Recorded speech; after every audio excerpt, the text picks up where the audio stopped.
L'octroi de mer a représenté l'année dernière une manne financière de 420 millions d'euros pour la Réunion. 80% des recettes entrent dans le budget général des communes. Cette enveloppe de 310 millions d'euros permet aux collectivités d'employer plus de 13 000 personnes dans le département. Près de la moitié de cette part profite à 4 grandes communes, Saint-Denis, Saint-Paul, Saint-Pierre et le Tampon. Le reste est reversé au Fonds régional de développement économique, 2,5% affectés au budget de la région. À quoi sert l'octroi de mer? Cet impôt vise avant tout à protéger la production locale de la concurrence extérieure. Exemple, la boîte de lentilles fabriquée à Brapanon ne sera pas soumise à l'octroi de mer, contrairement à la même conserve importée. Il faut aussi savoir que les produits de première nécessité échappent à cette taxe, le riz ou encore le pain. Mais alors, comment expliquer l'écart de prix dans les rayons entre la métropole et la Réunion?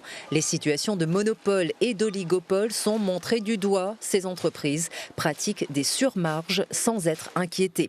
Exemple, une voiture électrique non soumise à l'octroi de mer coûte environ 12 000 euros en métropole. Ici, elle avoisine les 30 000 euros. Les Gilets jaunes ont-ils raison de réclamer la fin de l'octroi de mer pour améliorer leur pouvoir d'achat?